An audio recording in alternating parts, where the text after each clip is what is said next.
সংসারে প্রচলিত সকল ধর্ম গীতার দূরস্থ প্রতিধ্বনি মাত্র।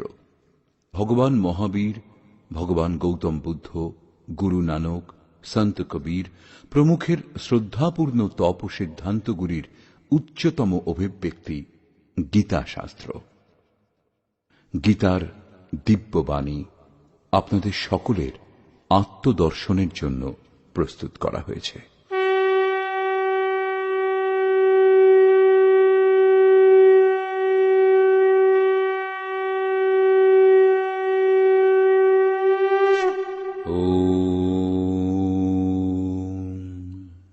শ্রী পরমাত্মনে নমঃ। যথার্থ গীতা, শ্রীমদ্ ভগবৎ গীতা, অথ ষষ্ঠ অধ্যায়। সংসারে ধর্মের নামে ভিন্ন ভিন্ন রীতিনীতি, পূজা পদ্ধতি, সম্প্রদায়ের বাহুল্য হলে কুরীতি শান্ত করে এক ঈশ্বরের স্থাপনা এবং তাঁকে কি করে লাভ করা যায়, সেই উপায়গুলিকে বিস্তারিতভাবে দেখাবার জন্য মহাপুরুষের আবির্ভাব হয়। ক্রিয়া পরিত্যাগ, নিজেকে জ্ঞানী বলে পরিচয় দেওয়ার ভণ্ডামি শ্রীকৃষ্ণের কালেও অত্যন্ত ব্যাপক ছিল। সেই জন্য বর্তমান অধ্যায়ের প্রারম্ভেই যোগেশ্বর শ্রীকৃষ্ণ এই বিষয়ে চতুর্থবার বললেন যে জ্ঞানযোগ এবং নিষ্কাম কর্মযোগ উভয়ের অনুসারেই কর্ম করতেই হবে। দ্বিতীয় অধ্যায়ে তিনি বলেছিলেন, অর্জুন, ক্ষত্রিয়ের জন্য যুদ্ধ থেকে শ্রেষ্ঠ কল্যাণকর আর কোনো পথ নেই। এই যুদ্ধে পরাজিত হলে দেবত্ব এবং জয়লাভ করলে মহামহিম স্থিতি লাভ করবে। এইরূপ চিন্তা করে যুদ্ধ করো। অর্জুন, এই বুদ্ধি তোমার জন্য জ্ঞান যোগের বিষয় বলা হয়েছে। সেটা কোন বুদ্ধি? এই যে যুদ্ধ করো। জ্ঞান যোগে যে কর্ম করতে হয় না তা নয়। জ্ঞান যোগে কেবল নিজের লাভ লোকসানের বিচার করে নিজের শক্তি সম্বন্ধে সজাগ থেকে কর্মে প্রবৃত্ত হতে হবে, যদিও প্রেরক মহাপুরুষই। জ্ঞান যোগে যুদ্ধ অনিবার্য।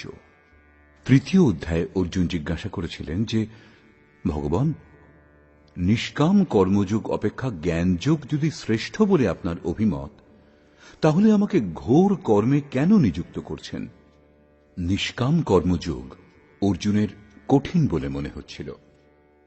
এই প্রসঙ্গে শ্রীকৃষ্ণ বললেন, এই দুটি সিদ্ধান্ত আমার দ্বারা বলা হয়েছে, কিন্তু কোনো পথেই কর্ম ত্যাগ করে চলবার বিধান নেই। কর্ম আরম্ভ না করে কেউ পরম নৈষ্কর্মের স্থিতি লাভ করতে পারে না, এবং ক্রিয়া আরম্ভ করে তা ত্যাগ করে দিলেও কেউ পরম সিদ্ধি লাভ করতে পারে না। উভয় মার্গেই নিয়ত কর্ম, যজ্ঞের প্রক্রিয়া করতেই হয়। এখন অর্জুন উত্তমরূপে বুঝেছেন যে জ্ঞান মার্গ ভালো লাগুক অথবা নিষ্কাম কর্মযোগ, উভয় দৃষ্টিতেই কর্ম করতে হবে।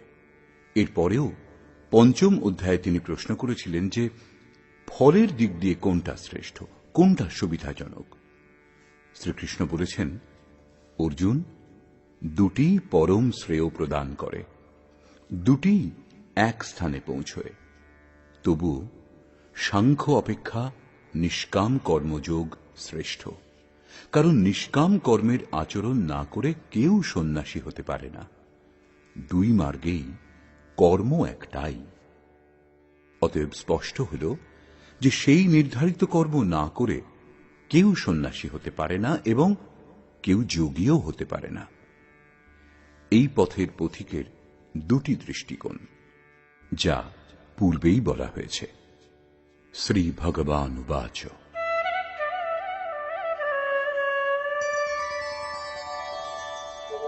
অনাশ্রিতঃ কর্মফলম কার্যং কর্ম করোতি যঃ স সন্ন্যাসী চ যোগী চ ন নিরগ্নির্ন চাক্রিয়ঃ। শ্রীকৃষ্ণ মহারাজ বললেন, অর্জুন, কর্মফলের আশ্রয় না করে, অর্থাৎ যিনি কর্ম করবার সময় কোনো প্রকার কামনা করেন না, কার্যম কর্ম, করণীয় প্রক্রিয়া বিশেষের অনুষ্ঠান করেন, তিনিই সন্ন্যাসী, তিনিই যোগী। যিনি কেবল অগ্নি ত্যাগ করেছেন এবং ক্রিয়া ত্যাগ করেছেন, তিনি সন্ন্যাসী বা যোগী নন। ক্রিয়ার সংখ্যা অনেক, তার মধ্যে থেকে কার্যম কর্ম, করবার যোগ্য ক্রিয়া, নিয়ত কর্ম, নির্ধারিত কোনো বিশেষ ক্রিয়া আছে, তা হল যজ্ঞের প্রক্রিয়া, যার শুদ্ধ অর্থ হল আরাধনা, যা আরাধ্য দেব লাভ করবার বিধি বিশেষ, তাকে কার্যরূপ দেওয়া কর্ম। যিনি এই কর্মের অনুষ্ঠান করেন, তিনিই সন্ন্যাসী, তিনিই যোগী।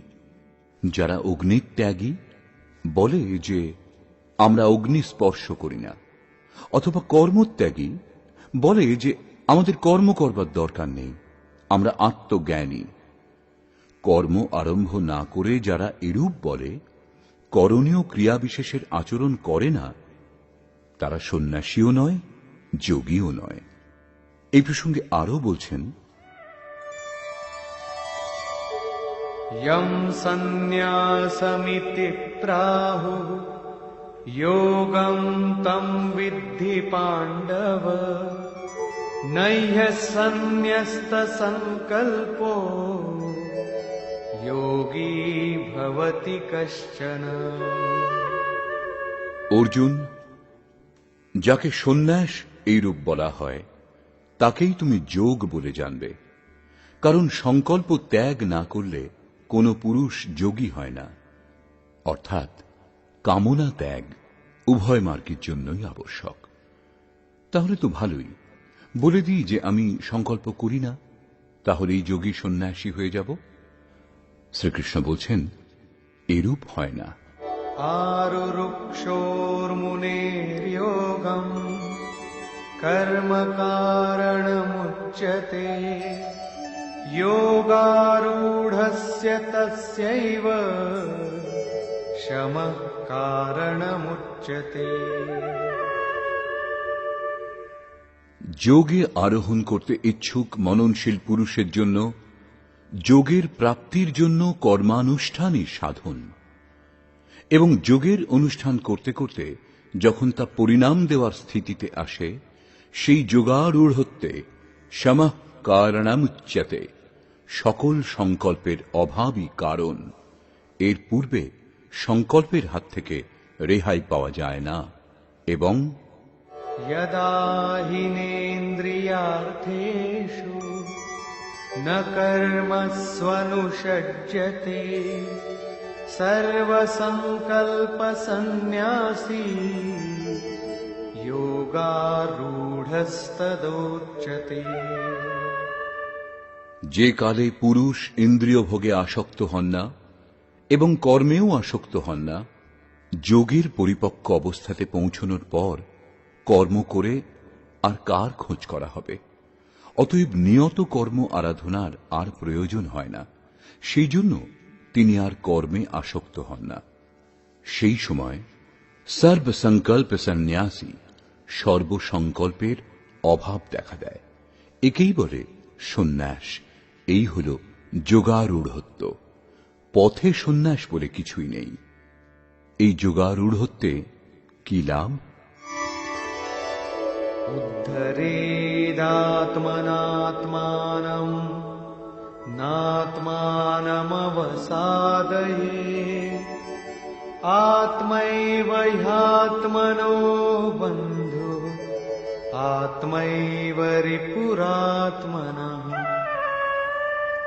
অর্জুন, মানুষের কর্তব্য এই যে নিজেই নিজেকে উদ্ধার করবে, আত্মার যাতে অধোগতি না হয়, কারণ এই জীবাত্মা স্বয়ং নিজের বন্ধু, আবার স্বয়ং নিজের শত্রুও। কখন শত্রু হয় আর কখন মিত্র হয়, এই প্রসঙ্গে বলছেন, বন্ধুরাত্মাত্মনস্তস্য येनात्मैवात्मना जितः अनात्मनस्तु शत्रुत्वे वर्तेतात्मैव शत्रुवत्। যে জীবাত্মা দ্বারা মন এবং দেহেন্দ্রিয়াদি জয় করা হয়েছে, তার জন্য তারই জীবাত্মা বন্ধু, এবং যার দ্বারা মন, ইন্দ্রিয় সমূহ এবং দেহ জয় করা হয়নি, তার জন্য শত্রু সে স্বয়ং। এই দুটি শ্লোকেই শ্রীকৃষ্ণ একটা কথাই বললেন যে নিজের আত্মাকে নিজেই উদ্ধার করুন, তাকে অধোগতিতে নিয়ে যাবেন না, কারণ আত্মাই বন্ধু। এই সৃষ্টিতে অন্য কেউ শত্রু বা বন্ধু নয়। কি রূপে? যিনি মন ও ইন্দ্রিয় সমূহ জয় করেছেন, তার জন্য তার আত্মাই বন্ধুর মতো ব্যবহার করে, পরম কল্যাণকর হয়, এবং যিনি মন ও ইন্দ্রিয় সমূহ জয় করেননি, তার জন্য তার আত্মাই শত্রুর মতো ব্যবহার করে, নীচ যোনি এবং যাতনার দিকে নিয়ে যায়। প্রায় লোকে বলে, আমি তো আত্মা। গীতা শাস্ত্রে বলেছে, একে শস্ত্র ছেদন করতে পারে না, অগ্নি দাহ করতে পারে না, বায়ু শুষ্ক করতে পারে না। আত্মা নিত্য অমৃত স্বরূপ, শাশ্বত, অপরিবর্তনশীল, এবং সেই আত্মা আমাতেই বিদ্যমান। তারা গীতা শাস্ত্রের এই পংক্তিগুলি লক্ষ্য করে না যে আত্মা অধোগতিতেও যায়, আত্মার উদ্ধারও হয়, যার জন্য কার্যম কর্ম, করণীয় প্রক্রিয়ার আচরণ করলেই উপলব্ধি হয়, এই কথা বলা হয়েছে। এখন দেখা যাক অনুকূল আত্মার লক্ষণ কি।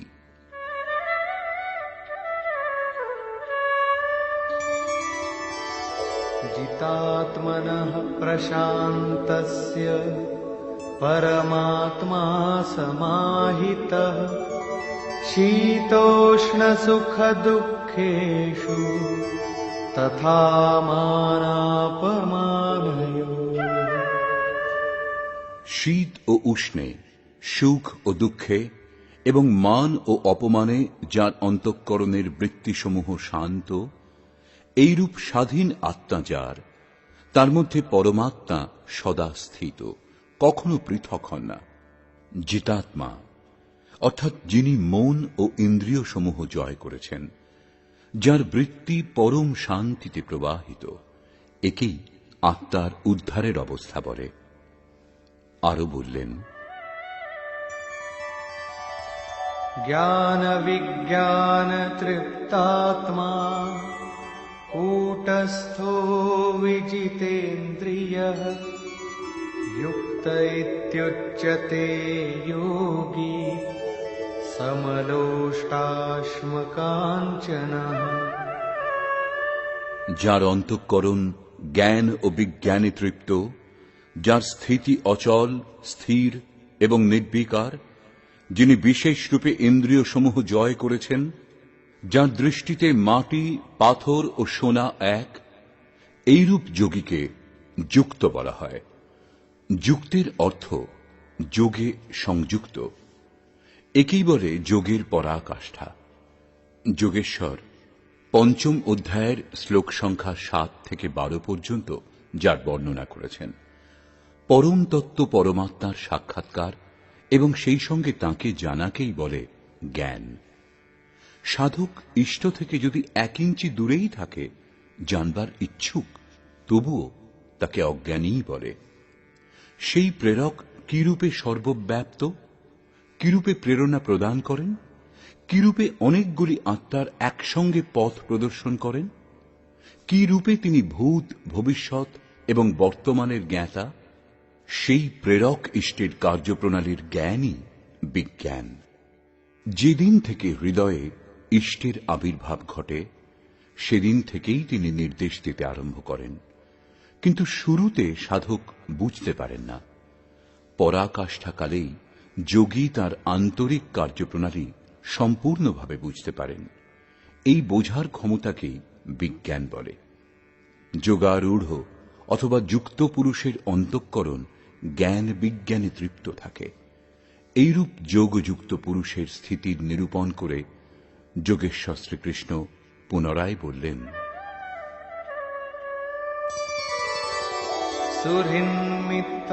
सुहृन्मित्रार्युदासीन मध्यस्थद्वेष्य बन्धुषु साधुष्वपि च पापेषु समबुद्धिर्विशिष्यते। লাভ করবার পর মহাপুরুষ সমদর্শী ও সমবর্তী হন। পূর্বের শ্লোকে তিনি বলেছেন, যিনি পূর্ণ জ্ঞাতা অথবা পণ্ডিত, তিনি বিদ্যা বিনয় সম্পন্ন ব্রাহ্মণে, চণ্ডালে, গরু, কুকুর, হাতিতে সমদর্শী হন। এই শ্লোক তারই পূরক। তিনি আন্তরিকতার সঙ্গে পরের উপকার করেন। এরূপ সহৃদয় মিত্র, শত্রু, উদাসীন, দেশী, বন্ধু, ধর্মাত্মা এবং পাপীদের প্রতিও সমান দৃষ্টি সম্পন্ন যোগযুক্ত পুরুষ অতি শ্রেষ্ঠ। তারা কে কি করে না করে কার্যকলাপের উপর দৃষ্টি দেন না। তাদের ভিতরে যে আত্মা আছে সেই দিকেই তাঁর দৃষ্টি পড়ে। এদের মধ্যে পার্থক্য কেবল এই দেখেন যে কেউ কিছু নিম্ন স্তরে দাঁড়িয়ে, কেউ নির্মলতার কাছাকাছি পৌঁছেছেন, কিন্তু সে ক্ষমতা সকলের মধ্যেই আছে। এখানে যোগযুক্তের লক্ষণ পুনরায় পুনরাবৃত্তি করা হয়েছে। কিভাবে যোগযুক্ত অবস্থা লাভ করা যায়, কিভাবে যজ্ঞ করা হয়, যজ্ঞস্থলী কিভাবে প্রস্তুত হবে, আসন কেমন হবে, কি রূপে আসনে উপবেশন করা হবে, যজ্ঞকর্তা দ্বারা যে নিয়মগুলি পালন করা হবে, আহার বিহার, শয়ন জাগরণে সংযম এবং কর্মচেষ্টা কিভাবে সম্পাদন হবে, এই বিন্দুগুলির ওপর যোগেশ্বর শ্রীকৃষ্ণ এর পরের 5টি শ্লোকে আলোকপাত করেছেন। আপনিও যাতে সেই যজ্ঞ সম্পন্ন করতে সমর্থ হন। 3য় অধ্যায়ে তিনি যজ্ঞের নাম নিয়ে বলেছেন যে যজ্ঞের প্রক্রিয়াই সেই নিয়ত কর্ম। 4র্থ অধ্যায়ে তিনি যজ্ঞের স্বরূপ বিস্তারপূর্বক বলেছেন, যাতে প্রাণের অপানে আহুতি, অপানের প্রাণে আহুতি, প্রাণ অপানের গতি রোধ করে মনকে নিরুদ্ধ করা হয়। যজ্ঞের শুদ্ধ অর্থ আরাধনা এবং আরাধ্য দেব পর্যন্ত যে প্রক্রিয়ার দ্বারা পৌঁছানো যায় সেই বিষয়ে 5ম অধ্যায়েও বলা হয়েছে, কিন্তু তার জন্য ভূমি, আসন, করবার বিধি ইত্যাদি সম্বন্ধে বলা বাকি ছিল। তারই উপর যোগেশ্বর শ্রীকৃষ্ণ এখানে আলোকপাত করছেন। योगी युञ्जीत सततम् आत्मानं रहसि स्थितः एकाकीयत चित्तात्मा निराशीर परिग्रहः।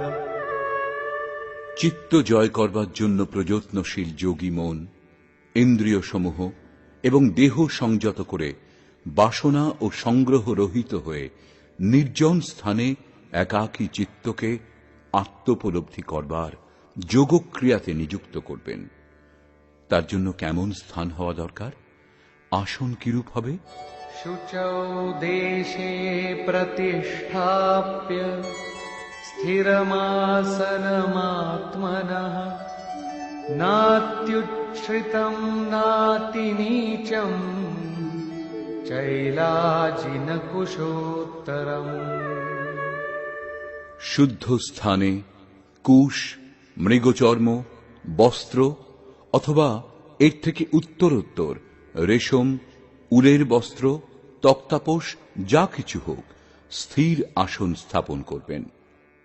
আসন যেন অতি উঁচু বা অতি নিচু না হয়। শুদ্ধ ভূমির অর্থ হল স্থান যেন পরিষ্কার হয়, আসন যেন একটুও না দোলে, স্থিরভাবে স্থাপন হয়। পূজ্য মহারাজজি প্রায় 5 ইঞ্চি উঁচু আসনের উপর বসতেন। একবার ভক্তগণ 1 ফুট উঁচু মার্বেল পাথরের এক চৌকি এনে দিয়েছিলেন। মহারাজজি মাত্র একদিন ব্যবহার করেছিলেন।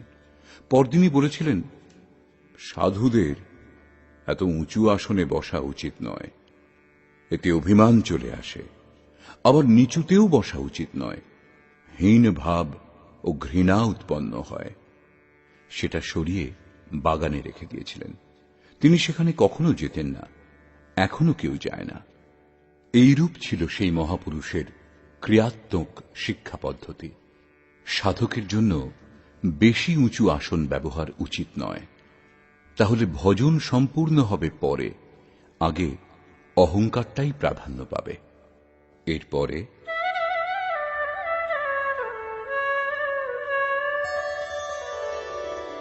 तत्रैकाग्रं मनः कृत्वा यत चित्तेन्द्रियक्रियः उपविश्यासने युञ्जात् योगमात्मविशुद्धये। সেই আসনে বসেই ধ্যান করবার বিধান। মনকে একাগ্র করে চিত্ত এবং ইন্দ্রিয় সমূহের কার্য সংযমপূর্বক অন্তঃকরণ শুদ্ধির জন্য যোগাভ্যাস করবেন। কিভাবে উপবেশন করা হবে তাও বলছেন। समं कायशिरो ग्रीवं धारयन्नचलं स्थिरः सम्प्रेक्ष्य नासिकाग्रं स्वं दिशश्चानवलोकयन्। দেহ, গ্রীবা ও মস্তক সরল ও অচলভাবে স্থির করে যেমন কোন সরল রেখা হয় এইরূপ সোজা দৃঢ় হয়ে বসুন এবং কোনো দিকে না তাকিয়ে স্বীয় নাসিকাগ্রে দৃষ্টি নিবদ্ধ করুন। নাক দেখবার নির্দেশ দিচ্ছেন না, পরন্তু সোজা বসলে নাকের সোজাসুজি যেখানে দৃষ্টি পড়ে সেখানে দৃষ্টি নিবদ্ধ করুন। এদিক ওদিক দেখার চঞ্চলতা যেন না হয়। স্থির হয়ে বসবেন এবং प्रशान्तात्मा विगतभिः ब्रह्मचारि व्रते स्थितः मनः संयम्य मच्चित्तो युक्त आसीत मत्परः। ব্রহ্মচর্য ব্রতে স্থিত। প্রায় লোকে বলে যে জননেন্দ্রিয় সংযমই ব্রহ্মচর্য, কিন্তু মহাপুরুষগণের অনুভূতি এই যে মন থেকে বিষয় স্মরণ করে, চোখ দিয়ে সেরকম দৃশ্য দেখে, ত্বক দ্বারা স্পর্শ করে, কানে বিষয়োত্তেজক শব্দ শুনে জননেন্দ্রিয় সংযম সম্ভব নয়। ব্রহ্মচারীর বাস্তবিক অর্থ হল ব্রহ্ম আচরত স ব্রহ্মচারী। ব্রহ্মের আচরণ হল নিয়ত কর্ম, যজ্ঞের প্রক্রিয়া, যার অনুষ্ঠান করে ইয়ান্তি ব্রহ্ম সনাতনম, সনাতন ব্রহ্মে বিলীন হওয়া যায়। এর অনুষ্ঠানের সময় স্পর্শান কৃত্বা বহির্বাজ্যান, বাহ্য স্পর্শ, মন এবং ইন্দ্রিয় সমূহের স্পর্শ বাইরেই ত্যাগ করে চিত্তকে ব্রহ্মচিন্তনে, শ্বাস প্রশ্বাসে, ধ্যানে নিযুক্ত করতে হবে। মন ব্রহ্মে নিযুক্ত থাকলে বাহ্য স্মরণ কে করবে? যদি তবুও বাহ্য স্মরণ হয়, তাহলে মন নিযুক্ত হয়েছে কোথায়? বিকার দেহে নয়, মনের তরঙ্গের মধ্যে থাকে। মন যদি ব্রহ্মাচরণে রত, তাহলে কেবল জননেন্দ্রিয় সংযম নয়, সকল ইন্দ্রিয় সংযম পর্যন্ত স্বাভাবিক হয়ে যায়। অতএব ব্রহ্মচরণে স্থিত থেকে ভয়রহিত এবং উত্তম রূপে শান্ত অন্তঃকরণযুক্ত মনকে সংযত করে আমাতেই চিত্ত নিযুক্ত করে মৎপরায়ণ হয়ে স্থিত হবেন। এরূপ আচরণের পরিণাম কি?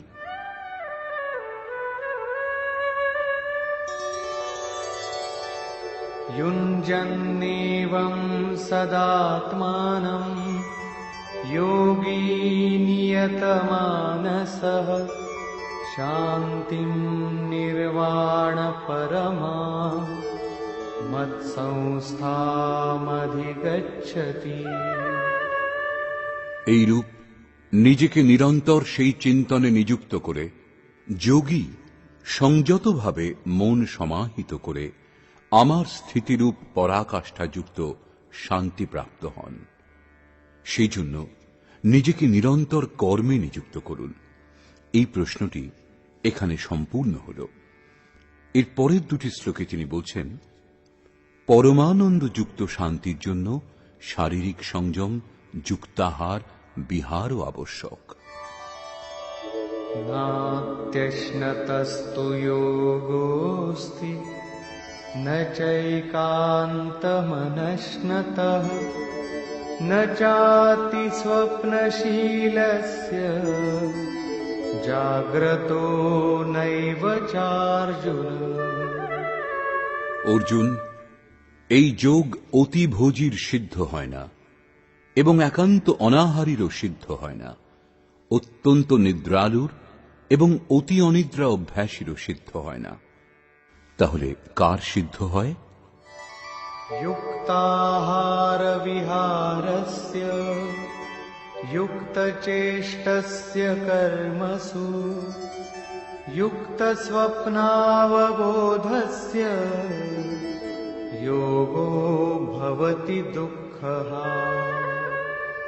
দুঃখের নাশক এই যোগ তাঁর পূর্ণ হয় যিনি পরিমিত আহার বিহার করেন, কর্মে পরিমিত চেষ্টা করেন এবং যার নিদ্রা ও জাগরণ সন্তুলিত।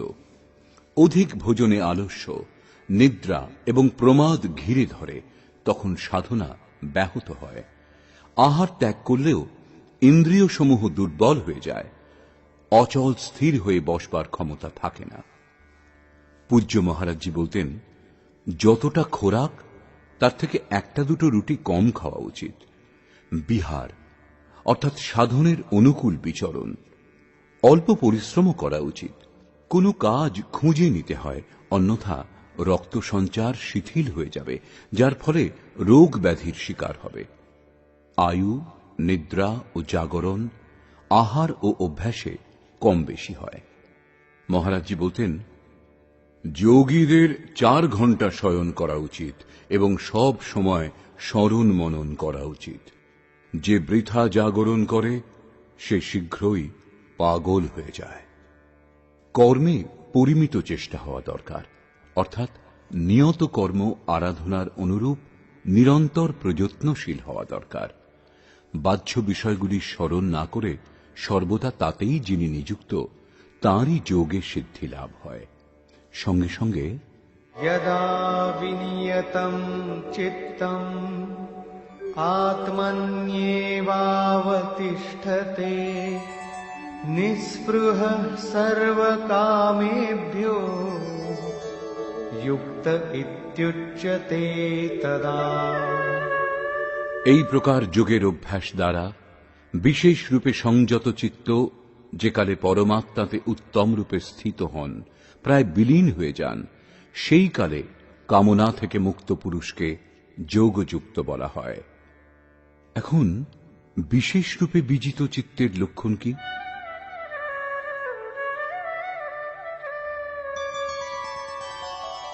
यथा दीपो निवातस्थो नेङ्गते सोपमा स्मृता योगिनो यतचित्तस्य युञ्जतो योगमात्मनः।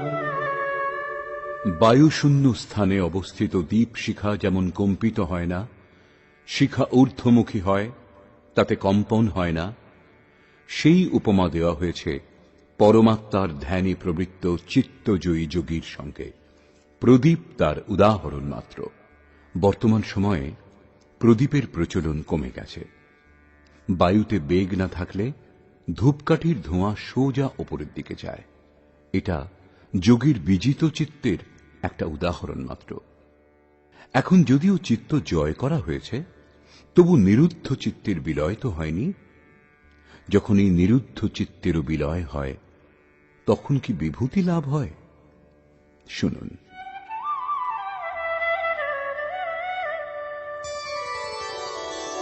यत्रो परमते चित्तं निरुद्धं योगसेवया यत्र चैवात्मनात्मानं पश्यन्नात्मनि तुष्यति। যে অবস্থায় যোগাভ্যাসের দ্বারা অভ্যাস না করলে কখনো নিরুদ্ধ হবে না, অতএব যোগাভ্যাস দ্বারা নিরুদ্ধ চিত্তেরও নিবৃত্তি হয়, বিলীন হয়ে যায়, শেষ হয়ে যায়। সেই অবস্থায় আত্মনা, স্বীয় আত্মার দ্বারা আত্মানম, পরমাত্মার দর্শন করে আত্মনি এব, স্বীয় আত্মাতেই সন্তুষ্ট হয়। কারণ প্রাপ্তিকালে পরমাত্মার সাক্ষাৎকার হয়, কিন্তু পরক্ষণেই তিনি নিজের আত্মাকে সেই শাশ্বত ঈশ্বরীয় বিভূতিগুলিতে ওতপ্রোত দেখেন। ব্রহ্ম যেমন অজর, অমর, শাশ্বত, অব্যক্ত এবং অমৃত স্বরূপ, তেমনি আত্মাও অজর, অমর, শাশ্বত, অব্যক্ত ও অমৃত স্বরূপ। আছে, কিন্তু তবুও সেই আত্মা অচিন্ত। যতক্ষণ চিত্ত এবং চিত্তের তরঙ্গ বিদ্যমান, ততক্ষণ আপনার উপভোগের জন্য নয়। নিরুদ্ধ চিত্ত এবং নিরুদ্ধ চিত্তেরও বিলুপ্তিকালে পরমাত্মার সাক্ষাৎকার হয় এবং দর্শনের পরেই সেই ঈশ্বরীয় গুণধর্মে যোগী নিজেকে যুক্ত দেখেন। সেই জন্য তিনি নিজের আত্মাতেই সন্তুষ্ট হন। এই তাঁর স্বরূপ, এই হল পরাকাষ্ঠা। এরই পূরক এর পরের শ্লোকটি। সুখমাত্যন্তিকং যত্তৎ বুদ্ধিগ্রাহ্যমতীন্দ্রিয়ম वेत्ति यत्र न चैवायं स्थितश्चलति तत्त्वतः। এবং ইন্দ্রিয় সমূহের অতীত কেবল শুদ্ধ সূক্ষ্ম বুদ্ধি দ্বারা গ্রহণযোগ্য যে অসীম আনন্দ আছে, তা যে অবস্থায় অনুভব করেন এবং যে অবস্থায় স্থিত হয়ে এই যোগী ভগবৎ স্বরূপকে তত্ত্ব সহিত জেনে বিচলিত হন না, সর্বদা তাতে প্রতিষ্ঠিত থাকেন। এবং यं लब्ध्वा चापरं लाभं मन्यते नाधिकं ततः यस्मिन् स्थितो न दुःखेन गुरुणापि विचाल्यते। পরমেশ্বরের প্রাপ্তিরূপ যে লাভ, পরাকাষ্ঠার শান্তি লাভ করে যোগী অন্য লাভ তদপেক্ষা অধিক মনে করেন না, এবং ভগবৎ প্রাপ্তিরূপ যে অবস্থায় স্থিত যোগী মহা দুঃখেও বিচলিত হন না, কারণ তার দুঃখ বোধ হয় না, কারণ যে চিত্ত বোধ করত তা বিলীন হয়ে গেছে। এই রূপ तं विद्या दुःख संयोग वियोगं योग संगीतं स निश्चयेन योक्तव्यो योगो निर्विण्ण चेतसा। যা সংসারের সংযোগ ও বিয়োগ থেকে রহিত, তার নাম যোগ। সে সুখ আত্যন্তিক, তার মিলনকে যোগ বলে। যাকে পরম তত্ত্ব পরমাত্মা বলা হয়, তার মিলনকে যোগ বলে।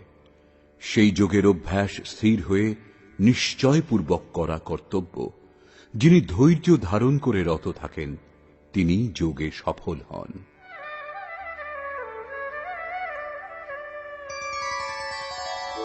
संकल्प प्रभवान कामान त्यक्त्वा सर्वान् शेषतः मनसैवेन्द्रियग्रामं विनियम्य समन्ततः। সেই জন্য মানুষের উচিত সংকল্পজাত সমস্ত কামনাগুলি সম্পূর্ণভাবে ত্যাগ করে মন থেকে ইন্দ্রিয় সমূহকে সকল বিষয় থেকে উত্তম রূপে নিবৃত্ত করে शनैः शनैरुपरमेद् बुद्ध्या धृतिगृहीतया आत्मसंस्थं मनः कृत्वा न किञ्चिदपि चिन्तयेत्। অভ্যাস করে ধীরে ধীরে উপরত করবে, চিত্ত নিরুদ্ধ এবং বিলীন হয়ে যাবে।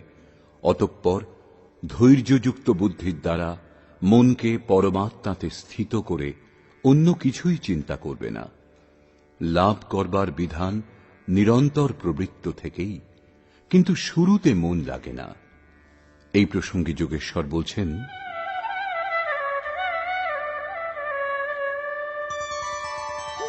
यतो यतो निश्चरति मनश्चञ्चलमस्थिरम् ततस्ततो नियम्यैतद् आत्मन्येव वशं नयेत्।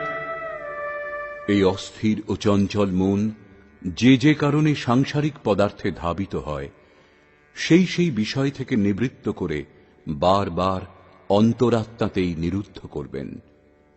প্রায় লোকে বলে যে মন যেখানে যেতে চায় যেতে দাও, প্রকৃতির মধ্যেই কোথাও যাবে, এবং প্রকৃতিও ব্রহ্মের অন্তর্গত। প্রকৃতিতে বিচরণ করা ব্রহ্মের বাইরে নয়। কিন্তু শ্রীকৃষ্ণের অনুসারে এটা ভুল।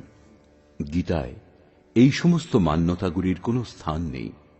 শ্রীকৃষ্ণ বলছেন, মন যে যে বিষয়ে ধাবিত হয়, যে মাধ্যমে যায়, সেই মাধ্যমকেই সংযত করে পরমাত্মাতে নিযুক্ত করবেন। মনকে নিরুদ্ধ করা সম্ভব।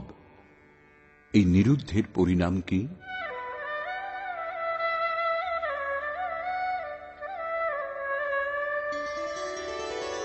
प्रशान्तमनसं येनं योगिनं सुखमुत्तमम् उपैति शान्तरजसं ब्रह्मभूतमकल्मषम्। যার মন পূর্ণরূপে শান্ত, যিনি পাপমুক্ত, যার রজোগুণ শান্ত হয়ে গেছে, ব্রহ্মের সঙ্গে একীভূত, এরূপ যোগী সর্বোত্তম আনন্দ লাভ করেন, যার থেকে শ্রেষ্ঠ কিছুই নেই। এই প্রসঙ্গে পুনরায় জোর দিলেন।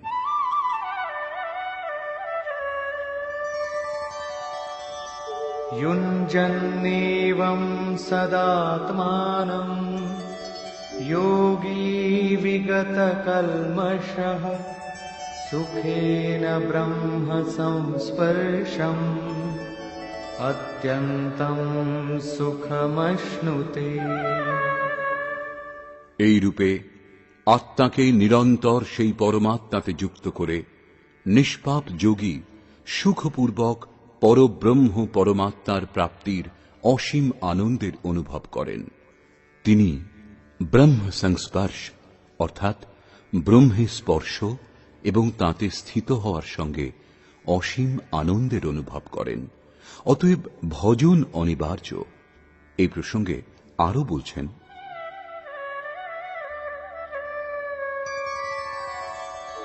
सर्वभूतस्थमात्मानं सर्वभूतानि चात्मनि ईक्षते योगयुक्तात्मा सर्वत्र समदर्शनः। যোগের পরিণামের সঙ্গে যিনি যুক্ত, সর্বভূতে সমদর্শী যোগী নিজের আত্মাকে সর্বভূতে দর্শন করেন এবং সমস্ত ভূতকে নিজের আত্মাতেই প্রবাহিত দেখেন।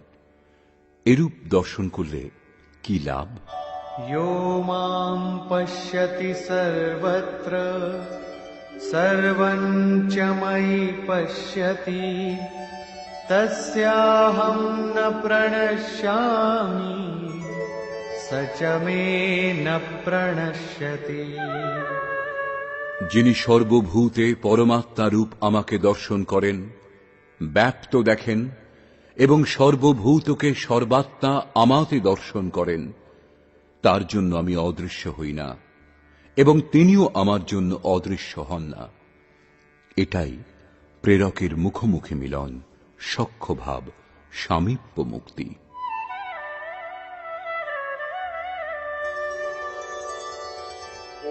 सर्वभूतस्थितं यो मां भजत्येकत्वमास्थितः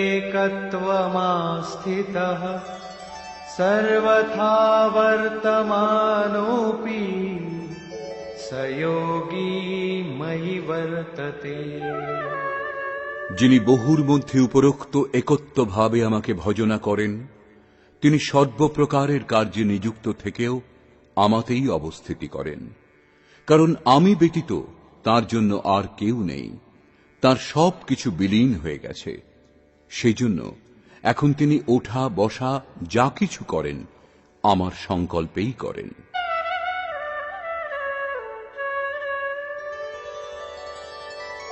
आत्मौपम्येन सर्वत्र समं पश्यति योऽर्जुन सुखं वा यदि वा दुःखं स योगी परमो मतः। হে অর্জুন, যিনি নিজের সমান সর্বভূতকে দেখেন, সকল ভূতের সুখ ও দুঃখকে নিজের সুখ ও দুঃখের ন্যায় অনুভব করেন, তিনি, যার ভেদভাব সমাপ্ত হয়ে গেছে, সর্বশ্রেষ্ঠ যোগী। প্রশ্নটি সম্পূর্ণ হল। এই প্রসঙ্গে অর্জুন জিজ্ঞাসা করলেন, অর্জুন উবাচ।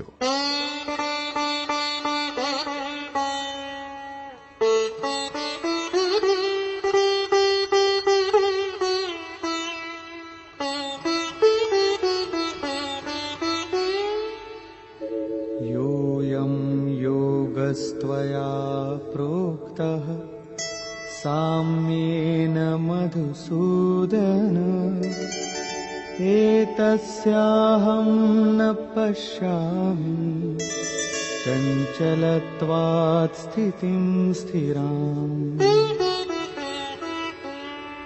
হে মধুসূদন, যে যোগ আপনি ব্যাখ্যা করলেন যাতে সমদর্শী হওয়া যায়, মন চঞ্চল, এই কারণে দীর্ঘকাল স্থায়ী স্থিতিতে আমি নিজেকে দেখছি না।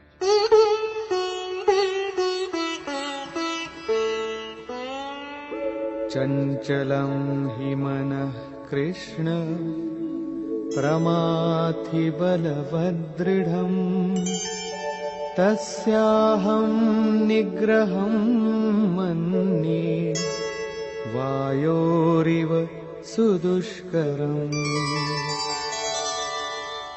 হে কৃষ্ণ, এই মন অতি চঞ্চল, প্রমথন স্বভাবযুক্ত। প্রমথন অর্থাৎ যা আলোড়ন সৃষ্টি করে, অবিবেচক এবং প্রবল, সেই জন্য একে বশ করা আমি বায়ুর ন্যায় অতি দুষ্কর মনে করি। ঝড়ের বায়ুকে এবং মনকে নিবৃত্ত করা দুইই সমান। এই প্রসঙ্গে যোগেশ্বর শ্রীকৃষ্ণ বলছেন, শ্রী ভগবান উবাচ।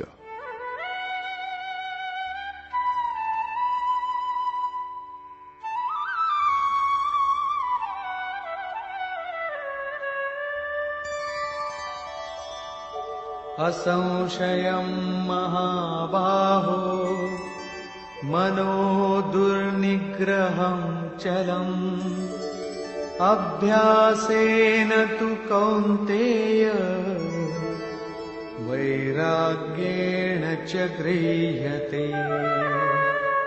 মহান কার্যে প্রযত্নশীল মহাবাহু অর্জুন, মন নিঃসন্দেহে চঞ্চল এবং একে বশ করা অতি কঠিন, কিন্তু কৌন্তেয়, মন অভ্যাস ও বৈরাগ্য দ্বারা বশীভূত করা যায়।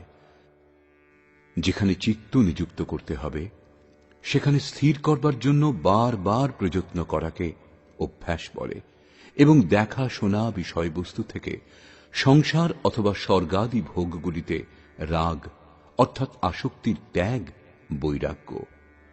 শ্রীকৃষ্ণ বলছেন যে মনকে বশীভূত করা কঠিন, কিন্তু অভ্যাস ও বৈরাগ্যের দ্বারা একে বশ করা যায়।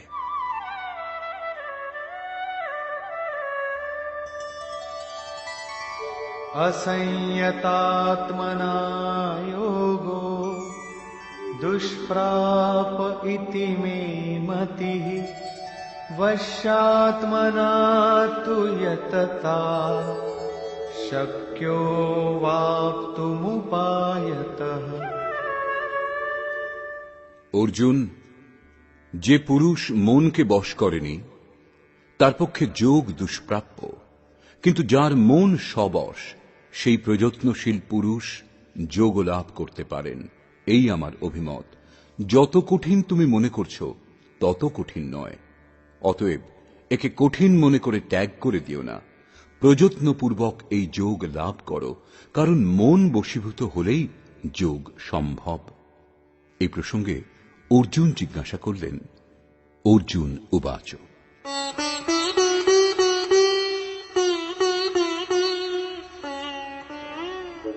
अयति श्रद्धयोपेतो योगाच्चलितमानसः अप्राप्य योग संसिद्धिम् काम गतिं कृष्ण गच्छति। যোগ করতে করতে যদি কোনো ব্যক্তির মন যোগচ্যুত হয়, যদ্যপি তিনি এখনো শ্রদ্ধাবান, তথাপি এরূপ ব্যক্তি ভগবৎ সিদ্ধি লাভ না করে কোন গতি পেয়ে থাকেন? कच्चिन्नो भय विभ्रष्टः छिन्नाभ्रमिव नश्यति अप्रतिष्ठो महाबाहो विमूढो ब्रह्मणः पथि। মহাবাহু শ্রীকৃষ্ণ, ভগবৎ প্রাপ্তির মার্গ থেকে বিচলিত সেই মোহিত ব্যক্তি ছিন্ন ভিন্ন মেঘের ন্যায় উভয় দিক থেকে নষ্টভ্রষ্ট হয়ে যান কি? একখণ্ড মেঘ বর্ষাও দিতে পারে না, আবার বড় মেঘের সঙ্গে মিশতেও পারে না। দেখতে দেখতে হাওয়ায় বিলুপ্ত হয়ে যায়। সেইরূপ শিথিল প্রযত্নশীল কিছুকাল সাধনা করে স্থগিত করে দিলে তিনি নষ্ট হয়ে যান কি? তিনি আপনার সঙ্গে একীভূত হতে পারেন না এবং ভোগগুলিকেও ভোগ করতে পারেন না। তাহলে তার গতি কি হয়?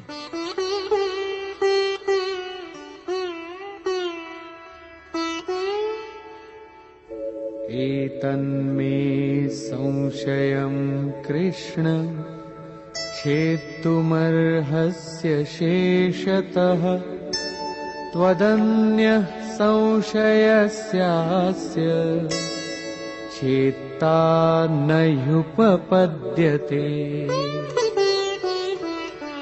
হে কৃষ্ণ, আমার এই সংশয় সম্পূর্ণরূপে দূর করতে একমাত্র আপনিই সমর্থ। আপনি ভিন্ন অন্য কারো পক্ষে এই সংশয় দূর করা সম্ভব নয়। এই প্রসঙ্গে যোগেশ্বর শ্রীকৃষ্ণ বললেন, শ্রী ভগবান উবাচ।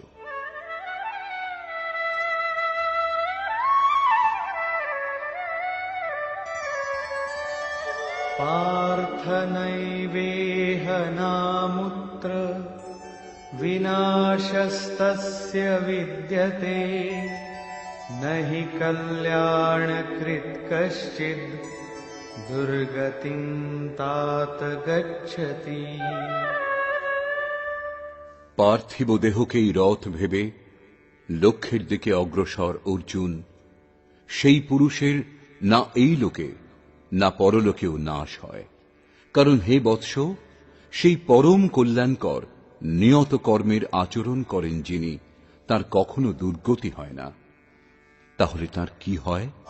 प्राप्य पुण्यकृतान् लोकान् उषित्वा शाश्वती समाः शुचीनां श्रीमतां गेहे योगभ्रष्टोऽभिजायते। মন বিচলিত হলে যোগভ্রষ্ট সেই ব্যক্তি পুণ্যবানগণের লোকাদিতে বাসনাগুলি ভোগ করেন। যে বাসনাগুলির জন্য তিনি যোগভ্রষ্ট হয়েছিলেন, ভগবান অল্প সময়ের মধ্যেই সব দেখিয়ে শুনিয়ে দেন। সেগুলিকে ভোগ করে তিনি সুচীনাং শ্রীমতাং সদাচার সম্পন্ন শ্রীমান পুরুষের গৃহে জন্মগ্রহণ করেন। শ্রীমান তিনি, যিনি শুদ্ধ আচরণ করেন। अथवा योगिनामेव कुले भवति धीमताम् एतद्धि दुर्लभतरम् लोके जन्म यदीदृशम्। অথবা সে স্থানেও যদি জন্ম না হয়, তাহলে স্থির বুদ্ধি যোগীগণের কুলে তিনি প্রবেশ পেয়ে যান। শ্রীমান পুরুষের গৃহে পবিত্র সংস্কার ছেলেবেলা থেকেই পড়তে থাকে, কিন্তু সেখানে জন্ম না হলে তিনি যোগীগণের কুলে, গৃহে নয়, শিষ্য পরম্পরায় প্রবেশ পেয়ে যান। কবির, তুলসী, রৈদাস, বাল্মীকি এরা শুদ্ধ আচরণযুক্ত শ্রীমানগণের গৃহে নয়, যোগী কুলে স্থান পেয়েছিলেন। সদ্গুরুর কুলে সংস্কারের পরিবর্তনও একটা জন্ম, এবং এইরূপ জন্ম সংসারে নিঃসন্দেহে অতি দুর্লভ। যোগীগণের কুলে জন্মের অর্থ কেবল তাদের পুত্ররূপেই উৎপন্ন হওয়া নয়, গৃহত্যাগের পূর্বে যারা পুত্ররূপে জন্মগ্রহণ করে তারা মোহবশত মহাপুরুষকে পিতা বলে মনে করলেও সেই মহাপুরুষের জন্য ঘর পরিবারের নামে আপনজন বলে কেউ থাকে না। যে শিষ্য তার আদর্শকে সম্বল করে নিষ্ঠা ভরে তার অনুষ্ঠান করেন, তার মহত্ব পুত্র অপেক্ষা বহু গুণ বেশি। সেই কারণে সেই শিষ্যই তার বাস্তবিক পুত্র। যে ব্যক্তি যোগের সংস্কারের সঙ্গে যুক্ত নয়, তাকে মহাপুরুষগণ শিষ্য বলে গ্রহণ করেন না। পূজ্য মহারাজজি যদি কেবল গেরুয়াধারী সাধুর সংখ্যা বৃদ্ধি করতে চাইতেন, তাহলে হাজার হাজার ব্যক্তি তাঁর শিষ্যত্ব গ্রহণ করতেন। কিন্তু তিনি কাউকে গাড়ি ভাড়া দিয়ে, কারো বাড়িতে চিঠি দিয়ে বুঝিয়ে ঘরে পাঠিয়ে দিয়েছিলেন। কেউ জিদ করলে তিনি যত রকম কুলক্ষণী দেখতে পেতেন। অন্তর থেকে নিষেধ হতো যে এর মধ্যে সাধু হওয়ার একটা লক্ষণও নেই, একে রাখা ঠিক হবে না, এ পার হতে পারবে না। নিরাশ হয়ে দু একজন পাহাড় থেকে ঝাঁপ দিয়ে জীবন ত্যাগও করেছিল, কিন্তু মহারাজজি তাদেরও নিজের আশ্রমে স্থান দেননি। পরে জানতে পেরে বলেছিলেন, যদিও জানতাম খুবই ব্যাকুল, তবুও মরে যাবে জানলে পরে রেখে নিতাম। একজন পতিত ব্যক্তিই থাকত, আর কি হতো। মমত্ব তার মধ্যেও খুব বেশি ছিল, তবুও রাখেননি। ৬-৭ জন যাদের জন্য আদেশ হয়েছিল যে আজ একজন যোগভ্রষ্ট ব্যক্তি আশ্রমে আসছে, জন্ম জন্মান্তর থেকে ভ্রমিত হয়ে চলে আসছে, এই তার নাম, এই তার রূপ, তাকে স্থান দিয়ে ব্রহ্মবিদ্যার উপদেশ দাও, তাকে এগিয়ে দাও। কেবল তাদেরই রেখেছিলেন। আজও তাঁদের মধ্যে একজন মহাপুরুষ ধারকুণ্ডিতে আছেন, একজন অনুসূয়াতে, ২-৩ জন অন্যত্রও আছেন। এরাই বাস্তবিক রূপে সদ্গুরুর কুলে স্থান পেয়েছিলেন। এরূপ মহাপুরুষের সান্নিধ্য লাভ অতি দুর্লভ। তত্র তং বুদ্ধি সংযোগম লভতে পৌর্বদেহিকম यतते च ततो भूयः संसिद्धौ कुरु नन्दन।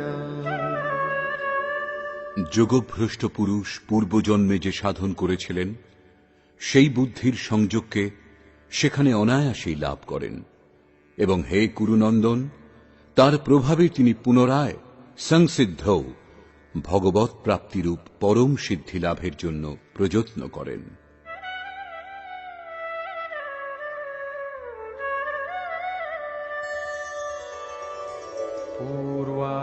पूर्वाभ्यासेन तेनैव ह्रियते ह्यवशोऽपि सः जिज्ञासुरपि योगस्य शब्दब्रह्माति वर्तते। শ্রীমানের গৃহে বিষয়ের বশীভূত হয়েও তিনি পূর্বজন্মের সেই অভ্যাস দ্বারা ভগবৎ পথের দিকে আকর্ষিত হন এবং যোগে শিথিল প্রযত্নশীল সেই জিজ্ঞাসু ও বাণীর বিষয়কে পার করে নির্বাণ পদ প্রাপ্ত হন। এটাই তাঁর প্রাপ্তির উপায়। এক জন্মে কেউ লাভ করেনও না।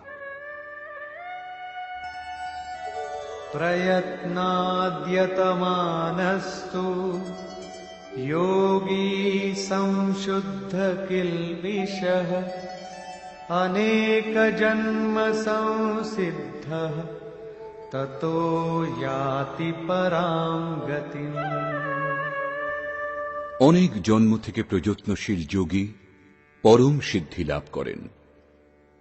যিনি প্রযত্নপূর্বক অভ্যাস করেন, তিনি সমস্ত পাপ থেকে মুক্ত হয়ে পরম গতি লাভ করেন।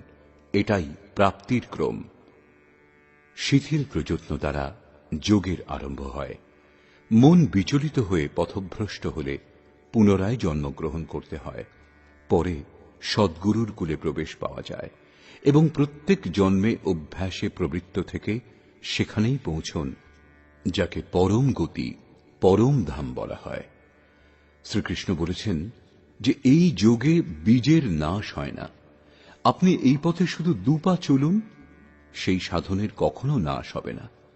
যে কোনো পরিস্থিতিতে পুরুষ এতটা নিশ্চয়ই করতে পারেন, কারণ অল্প সাধন নানা পরিস্থিতিতে ঘিরে থাকে যে ব্যক্তি সেই করতে পারে, কারণ তার সময় নেই। আপনি কালো ফর্সা যাই হন, এই পৃথিবীর যেখানেই আপনি থাকুন না কেন, এই গীতা শাস্ত্র সকলের জন্য, আপনার জন্য। শর্ত এই যে আপনি মানুষ হবেন। উৎকট প্রযত্নশীল যিনি হন, কিন্তু শিথিল প্রযত্নশীল কেবল গৃহস্থই হয়। গীতা গৃহস্থ, বৈরাগ্যবান, শিক্ষিত, অশিক্ষিত সর্বসাধারণ মানুষ মাত্রের জন্য, শুধু সাধু নামক বিশেষ কোন প্রাণীদের জন্য নয়। শেষে যোগেশ্বর শ্রীকৃষ্ণ নির্ণয় করলেন,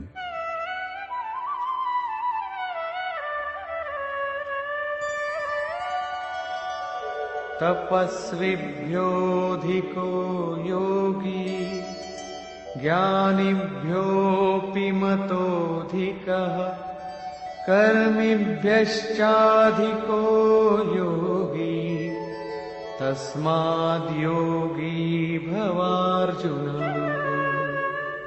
যোগী তপস্বীগণ অপেক্ষা শ্রেষ্ঠ, জ্ঞানীগণ অপেক্ষা এবং কর্মীগণ অপেক্ষাও যোগী শ্রেষ্ঠ। অতএব অর্জুন, তুমি যোগী হও। তপস্বী মন এবং ইন্দ্রিয় সমূহকে সংযম করে যোগ স্থিতিতে পৌঁছবার জন্য তপস্যা করেন, এখনো যোগযুক্ত হননি। কর্মী কর্মী এই নিয়ত কর্মকে জেনে তাতে প্রবৃত্ত হন। তিনি নিজের সামর্থ্যের বিবেচনা না করেই প্রবৃত্ত হন এবং সমর্পণের ভাব নিয়েও প্রবৃত্ত হন না, কর্ম করেন মাত্র। জ্ঞানী জ্ঞানমার্গী সেই নিয়ত কর্ম, যজ্ঞের প্রক্রিয়া বিশেষ উত্তম রূপে অবগত হয়ে নিজের ক্ষমতা বিবেচনা করে তাতে প্রবৃত্ত হন। তার লাভ লোকসানের দায়িত্ব তার নিজের উপরেই থাকে। যোগী নিষ্কাম কর্মযোগী ইষ্টের উপর নির্ভর করে পূর্ণ সমর্পণের সঙ্গে সেই নিয়ত কর্ম যোগ সাধনাতে প্রবৃত্ত হন। তার যোগক্ষেমের দায়িত্ব স্বয়ং ভগবান এবং যোগেশ্বর বহন করেন। পতনের পরিস্থিতি এলেও তার পতনের ভয় নেই, কারণ যে পরম তত্ত্ব লাভে তিনি ইচ্ছুক, সেই পরম তত্ত্ব তার সব ভার বহন করেন। তপস্বী নিজেকে যোগযুক্ত করবার জন্য প্রযত্নশীল, কর্মী সেই নিয়ত কর্ম জেনেই কর্মে প্রবৃত্ত। উভয়েরই পতনের সম্ভাবনা অধিক, কারণ এদের মধ্যে সমর্পণের ভাব থাকে না এবং নিজের লাভ লোকসান বোঝবার ক্ষমতাও নেই। কিন্তু জ্ঞানী যোগের পরিস্থিতি সম্বন্ধে অবগত, নিজের সামর্থ্য বোঝেন, তার সব ভার তাঁর নিজের উপরই থাকে। কিন্তু নিষ্কাম কর্মযোগী নিজেকে ইষ্টের উপর ছেড়ে দেন, এই ভেবে যে ইষ্টদেবী সব ভার, সব দায়িত্ব নেবেন। পরম কল্যাণের পথে উভয়েই ঠিক চলেন। কিন্তু যার সব ভার ইষ্ট নেন, তিনি এদের সকলের চেয়ে শ্রেষ্ঠ, কারণ প্রভু তাকে গ্রহণ করেছেন। তার লাভ লোকসান সবকিছু প্রভু দেখেন, সেই জন্য যোগী শ্রেষ্ঠ। অতএব অর্জুন, তুমি যোগী হও, সমর্পণের সঙ্গে যোগের আচরণ করো। যোগী শ্রেষ্ঠ, কিন্তু তার থেকেও শ্রেষ্ঠ তিনি, যিনি অন্তর থেকে প্রবৃত্ত হন। এই প্রসঙ্গে বলছেন, যোগিনামপি সর্বেষাং মদ্গতেনান্তরাত্মনা শ্রদ্ধাবান ভজতে যো মাম সমে যুক্ততমো মতঃ। নিষ্কাম কর্মযোগীগণের মধ্যেও যিনি শ্রদ্ধা বিভোর হয়ে অন্তর থেকে অন্তর্চিন্তন দ্বারা নিরন্তর আমার ভজনা করেন, সেই যোগী পরম শ্রেষ্ঠ, এটা আমার অভিমত। ভজন আড়ম্বর অথবা প্রদর্শন নয়। আড়ম্বর অথবা প্রদর্শনে সমাজ অনুকূল হতে পারে, কিন্তু প্রভু প্রতিকূল হয়ে যান।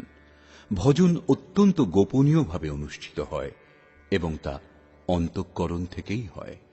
এর উত্থান পতন অন্তঃকরণের উপর নির্ভর করে।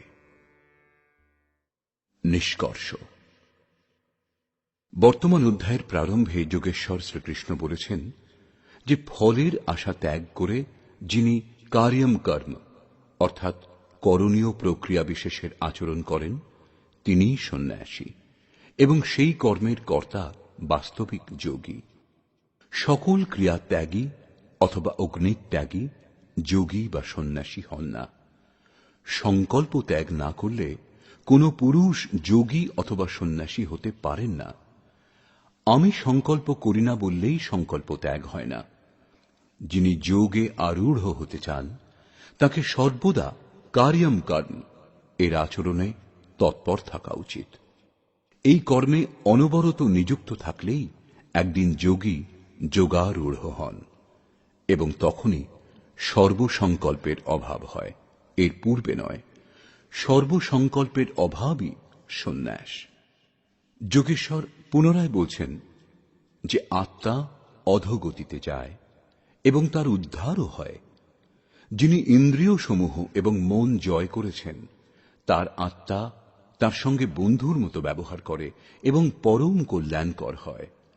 যিনি জয় করেননি তার আত্মা তার জন্য শত্রু হয়ে শত্রুতা করে, যাতনার কারণ হয়ে দাঁড়ায়। অতএব মানুষের উচিত যাতে আত্মা অধোগতিতে না যায় তার চেষ্টা করা, উদ্ধারের জন্য কর্ম করা উচিত। যোগেশ্বর ভগবৎপ্রাপ্ত যোগীর স্থিতি স্পষ্ট করলেন। যজ্ঞস্থান উপবেশন করবার আসন ও উপবেশনের নিয়ম সম্বন্ধে তিনি বললেন যে স্থান যেন নির্জন ও পবিত্র হয়। বস্ত্র মৃগচর্ম অথবা কুশাসনের মধ্যে যে কোনো একটা হওয়া উচিত। কর্মের অনুরূপ চেষ্টা, যুক্তাহার, বিহার, নিদ্রা জাগরণের সংযমের উপর তিনি জোর দিলেন।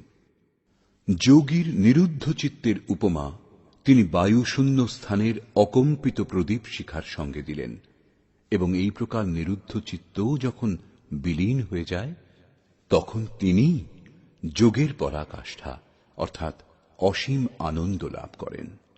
সংসারের সংযোগ বিয়োগ শূন্য অনন্ত সুখকে মোক্ষ বলে। যোগের অর্থ হল তার সঙ্গে মিলন। যিনি এর সঙ্গে একীভূত হন তিনি সমদর্শী হন। নিজের আত্মা যেরূপ সেই রূপ সকলের আত্মাকে দেখেন।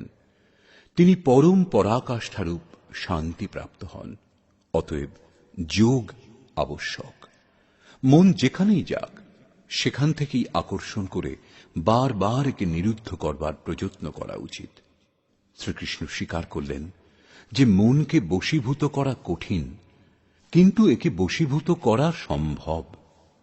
মন অভ্যাস ও বৈরাগ্য দ্বারা বশীভূত হয়। শিথিল প্রযত্নশীল ব্যক্তিও বহু জন্মের অভ্যাসের পর সেখানেই পৌঁছন যাকে পরম গতি অথবা পরম ধাম বলে। তপস্বীগণ, জ্ঞানমার্গী এবং কর্মীগণ অপেক্ষা যোগী শ্রেষ্ঠ। সেই জন্য অর্জুন, তুমি যোগী হও। সমর্পণের সঙ্গে অন্তর থেকে যোগের আচরণ করো। বর্তমান অধ্যায়ে যোগেশ্বর শ্রীকৃষ্ণ প্রমুখ রূপে যোগ প্রাপ্তির জন্য অভ্যাসের উপর জোর দিলেন। অতএব